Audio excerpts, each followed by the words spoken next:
So now that I've got the PC back together, it's all back in the box. It's actually down there in a little compartment in this desk. I'll show you around some more of the equipment and the setup that I use and explain the reasons why I'm using what I use as a continuation of the previous video I made about the components inside the PC itself. So we're outside of the PC now, so everything else that I'm going to talk about going forward is going to be things that I've connected to it, not inside of it.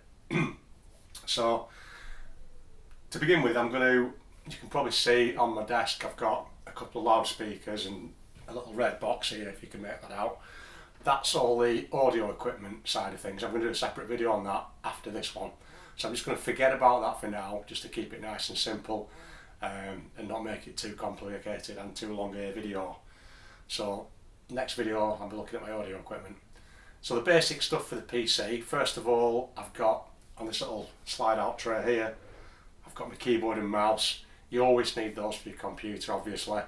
When I got these, that little thing I mentioned about I like to try and get something that's a little bit better than the most basic quality.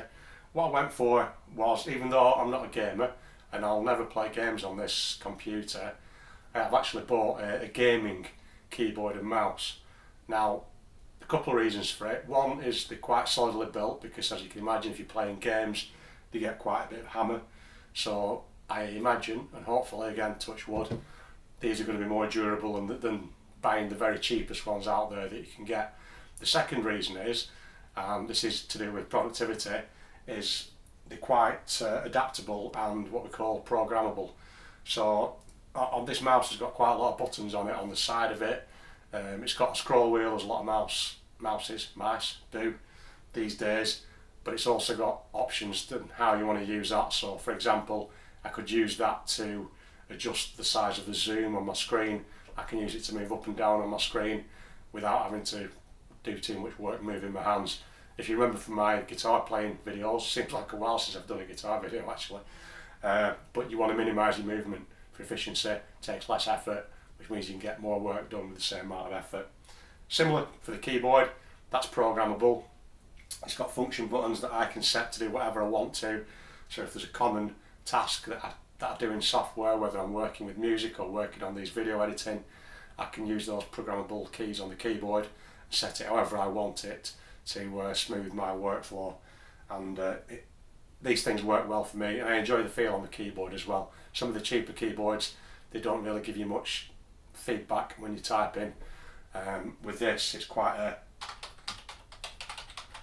quite a good feel to it. Everyone's got their own preference, but this stuff works for me. I got these, I can't remember how much I paid for these, but it wasn't too expensive. I think I probably paid about £40 or £50 for the pair of them. You can get a keyboard and mouse together for less than a tenner. So looking at it that way, it's expensive, but the fact that I use it so often and I need it to do what I want it to do and I want it to keep working, I didn't mind really paying that. So my keyboard and mouse, straightforward. Also got a mouse pad there, and it's got a little wrist rest on for ergonomic reasons. If you've watched my channel, my other videos, you'll know that I take ergonomics and your health quite seriously.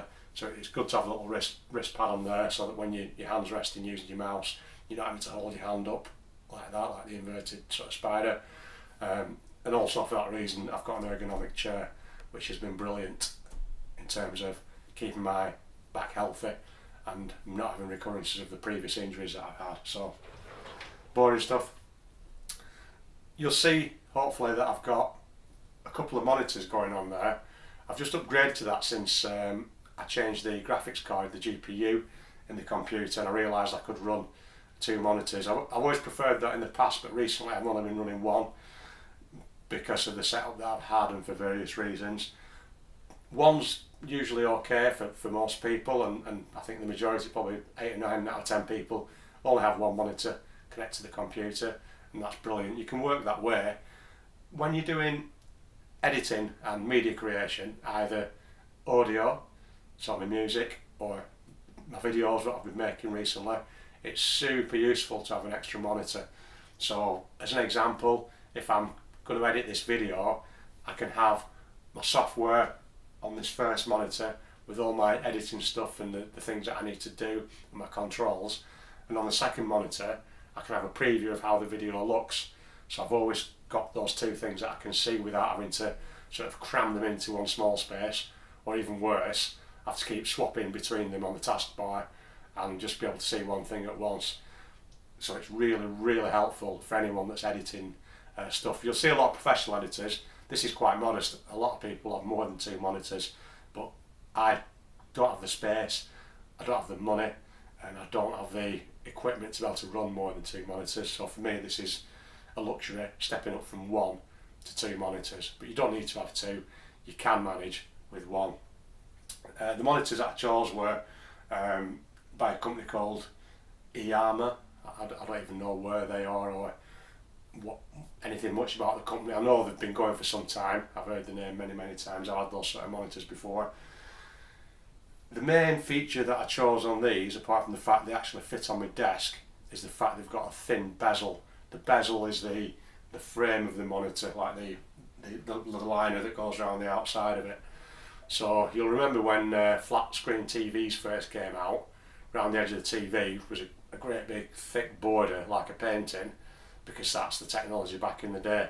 Now when you're using 2 monitors together, what I want to see more or less is no great big gap in the middle there between them, because it's really off-putting and it can cause you eye strain as well.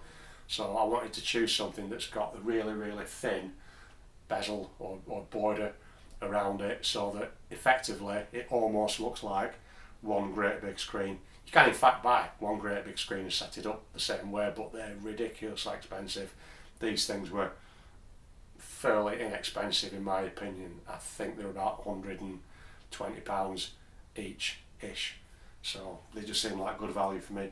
The stands are also quite good on these. They're heavy, they're very adjustable. I can move these things up and down, and not only that, if I wanted to, I can rotate the orientation. So rather than having them in what we call landscape, so long ways, I could switch it around and have it in portrait, which is the same way that you'd look at a letter or a document. So if you're doing office work or something like that, that's really handy. I won't be using that feature, but they're quite flexible for the money, all the tech that comes with them. So that's my basics: my keyboard, my mouse and my monitors. My PC's up and running, ready to go there. Even without the sound stuff, the audio stuff that I mentioned at the start, most PCs, if not all PCs, have got that sound built into them. On the back of your box, it's actually mounted onto your motherboard, your main board that I spoke about. There'll be loads of tiny little plugs where you can connect speakers, microphone, headphones. Nowadays you can buy a headset, just plug in on USB, so you're good to go without the extra stuff. So if really you can't stretch to having the extra stuff, or you don't feel the need, you're exactly where you need to be just now. But in the next video I'm going to explain why I've got the extra audio stuff and what benefits it brings to me, both for my recording of my channel videos and also for me working with just general music and audio work as well. So make sure to watch out for that. Look forward to it. I'll get in more detail about the little red box, the speakers and a couple of other bits and bats in the next video.